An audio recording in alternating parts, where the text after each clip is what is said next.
Hello, everybody. Dragon John Z here. I know some people call me Dragon Johns because the way the words are put together, but probably Dragon John Z. But anyways, some people ask me about my Dreamborn. And it's like, I want to see your Dreamborn on all the decks that you like made for this Nationals and stuff. So I'm like, sure, I'll give you a video. Usually I don't do videos, but I was like, sure, I'll do it for my Patreon and for all the people that follow me and stuff. So, all right, so this is like way before Nationals. I was testing like Blue Steel when I first started at the beginning of the format. Then I was like, let me try the Blue Red EU list. Did not like it. The one that got first place in the day one. I tried to build a variant of Green Steel, and Green Purple was the deck I liked the most. I tested it, and I was like, okay, Green Purple. But then I was like, no, I'm gonna change. I don't think Green Purple is the best deck no more. So I went to the 8 case tournament and I played Blue Red. I played this list. I played one Queen of Hearts because I was like, people gonna play Green Purple. People's gonna play Hyper Aggro. Queen of Hearts is gonna get a lot of people off guard. And guess what? I played against Hyper Aggro. I played against the Green Purple, and it did like going Ice Block on turn one, and they'd be like, "Oh, quest for my Trend Boss follower," and I would go, "Surprise!" Play Queen, ice block it, kill it, and then now they play Bonsai or something, and they like, I'm like, okay, well, I kill that too, you know. So which was it was good tech, fun. I tried two Medusas that tournament, which was decent. It was somewhat bad in the blue red matchups, and then I was like, okay, everything else felt really good.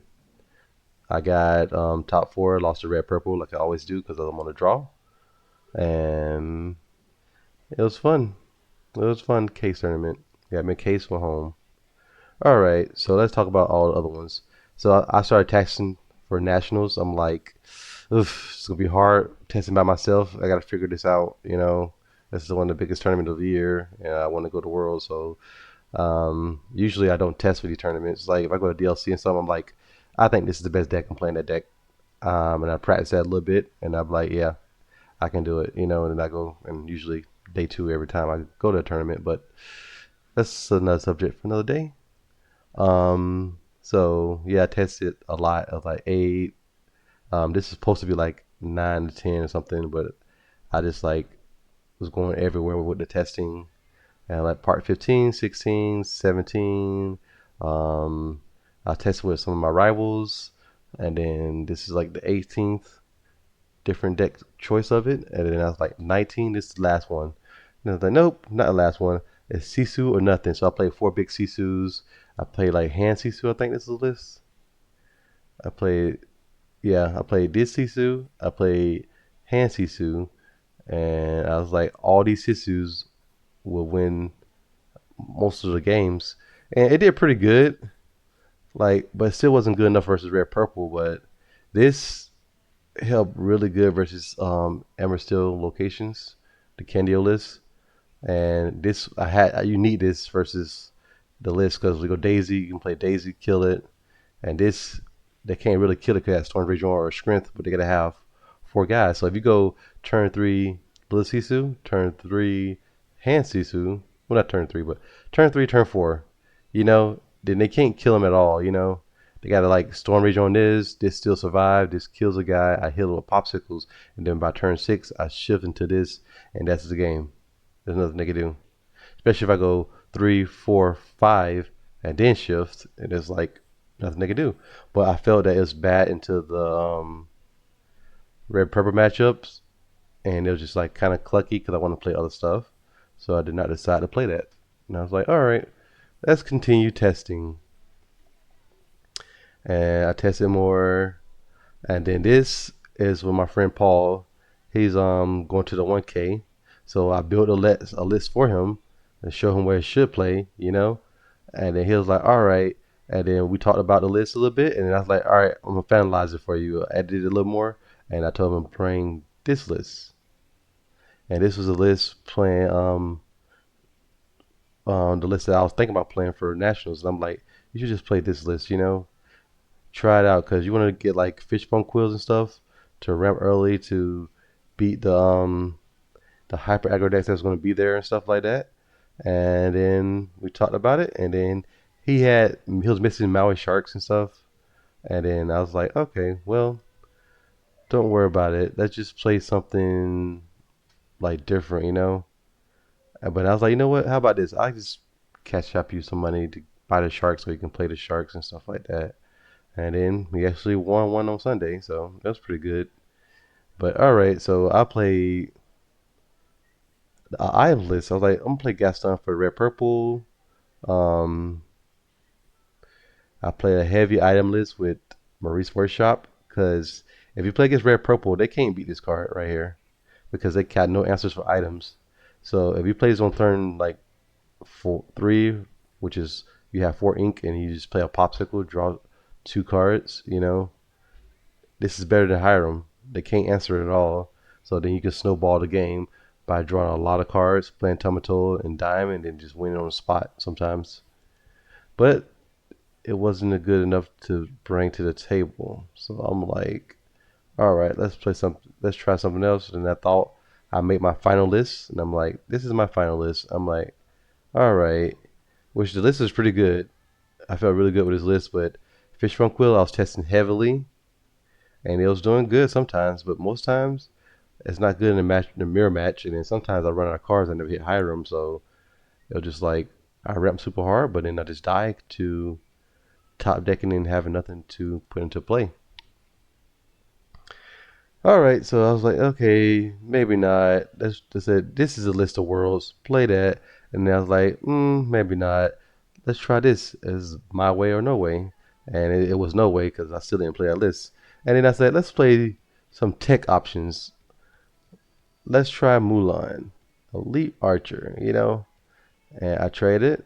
She did really good versus Emma Steel, but the problem I had was everybody was playing the blue red mirrors. So every time I play blue red mirror, like I'm winning, and then I draw 2 copy of this card, or I draw the other. I was playing the baby Mulan too, and it felt really bad. It was like, no, we don't need that because if we talk about baby Mulan or this Mulan is like, oof, in a mirror match is like you're dead. You know, it's like, what you gonna do? Play it and it's like, well, it's gonna quest for 2, and they just like brawl, and you just like, oh well, or big Sisu, and you just like, yep, game over.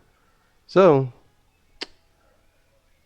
I didn't play a list, and I tried another list. I was like, this could be the worst list, and I was like, no, let's try Meta Medusa one last time, and that was 3 Meta Medusas, which was a bit much because Inca will count.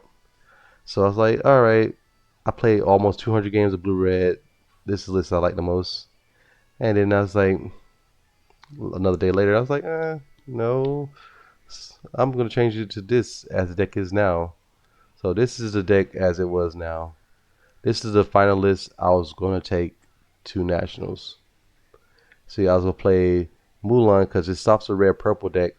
Because the best thing you can do is go Popsicle, sell the C, and then play Mulan as your extra 1 drop, which holds this red purple Flynn Rider. So she's like, okay, Flynn Rider cannot gain lore. If they quest with it, it dies, you know. And then they play Sisu, you know. Then you're able to brawl the Flynn Rider. And then after you brawl the Flynn Rider, they quest with Sisu, and then you play Maui and you kill it. But you see, I went down to 2 Mauis because I'm like, Maui's not really that good right now in the red blue mirror. But it's right to play 3 Mauis because if you play against Diggy deck, you need Maui. Trust me, you need him. You need him on turn 4 every time. And this was that list. And I was so high on Greystone Dragon because there was so many games that it did so much good stuff. And see, I teched in one big Mulan because if you visions, you have 4 visions, which I want to play 4 visions on this one. But if you have 4 visions, you can find it that one of. I played one Medusa, tried out, and then this is my list. I'm like, I seen a lot of bit of Raya.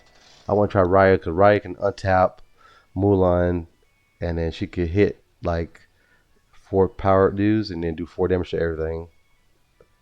So it was pretty good, but I was like, do I really want to submit a hyper tech list versus the best players in the room? Like, is that what I want to do? I went down on one Power's Life too, and I'm like, Is that what I want to do? And then I was like, hmm. And I watched some podcasts. I watched some other pro players talk about the meta and talk about the decks, and I'm just like, huh. And everybody's like, why is people cutting this card right here? Sisu, Artifact said it. He's like, why are you there cutting baby Sisus? And I'm like, I do not know at all. Baby Sisu's so good, you know? And I actually did go down to one at one point, and I'm like, no, I'm doing this whole deck. This whole thing is wrong. This is all wrong. Wrong. So before my flight, I'm like, that's all wrong. Let's do something else. I was like, so what I did, I took a deck, regular, blue red, straight up list, and then I just edited it to what I felt would be the best for me in the tournament. You know, what matches of I'm scared of, what matches are my opponent's going to play, you know? And I'm like, huh. So I'm scared of Brandon Candio. If I play against Brandon Candio, I need to beat him because I can never beat this dude to save my life. I don't know why. Maybe I just get too nervous because, you know, he was a Magic player and I thought highly of him or something. I don't know. But I was like, so I need three Mauis because I got to beat the Diggy Dug deck. And I was like, three Sharks. Usually I went down to two because I was like, I hated Maui Shark. At the beginning of formats, I'm like, I'm just dying when I play this card. Like, what is a challenge? Okay, get back something. They quest all out, play Pete. I can't do nothing. They just kill me. But in Diggy Dug deck, do not play this card. Just play the other stuff. Play Maui's on 4, then play Medusa on like 5, and then play Baby Sisu and shift Sisu. Then you just win. You don't really worry about that. So yeah, so this is I played 4 Visions, which is really good because that's why I play 62 cards because I can dig through my whole deck. If you play like 64 or anything, still is fine. You can dig through your whole deck. Especially if you land a Hiram versus most matchups, you draw so many cards that you go through your whole deck. There's so many times I went through my whole deck and I'm just like, okay, well, I could play 65 if I wanted to because I could just draw every card in my deck, you know? I just like Hiram, draw cards, especially the mirror match. You just go through so many cards, you know. So that's why I played Medusa, because there's Medusa can kill Tamatoa. So this is my fourth dragon. She's my fourth dragon, because 2 ice blocks and you kill Tamatoa, which is huge, you know. And this is like my fifth dragon that I can get it back with a Maui shark on challenge. So you let it go Tamatoa, they quest with like a dragon or something, you challenge, get back, let it go, and you know they're gonna play one of these two because they're top end or another Tamatoa, and you just wait, and then you be like, all right, let it go. And if they quest with anything else, you get back with another Maui Shark and just let it go again. And once they run out of threats, you just take over the game and win the game. So this list felt perfect to me. Like Vitalis Spear, Popsicles, all this stuff is like, it was good. This card was, I think, was great. Like in the mirror match, I played it. I heard Sailor say it's bad, but I think it's great. So most players cut this card that was not playing no baby Sisus. They was playing just 4 brawls, which I think was the worst mistake of their life on that one. Because this, you need this regardless of if it's inkable and it's bad, because it kills this card. And some players in the top tables while playing against, they said they got 0 this. And you know what happened? Do you know what happened? I played this on 4, and they go, "Oh man, my brawls are not here. They're at the bottom of my deck. These 4, they're at the bottom of my deck. I never drew a brawl." And I'm like, "What about Baby Sisu? You can do that." "Oh, I don't play Baby Sisu." "Oh." So now Hiram go unchecked for 3 turns until they find a Maui or Big Sisu to finally kill it. And I'm like, okay, well, the deck choice is a deck choice. So every time they play Hiram, I had this or brawl. So I always kept this in my open hand. I was like, oh, I'm gonna kill it. I'm gonna kill Hiram. If you have a second one, make sure if play another Hiram, I kill it. But that's the deck list and stuff, guys. I'm just showing you my dream board of how I tested and how I did everything. It's still more stuff, but I don't want to rant on too much. People saying 30-minute videos are bad, so that's all I gotta say about the deck in Dreamborn. I tested a lot of decks. I did a lot of. I was gonna play red purple. I built a list for it, and I was like, Nah, I'm just playing the deck I've been playing since day one. I'm not gonna change anything. But alright guys, I'm done talking. See you guys next time.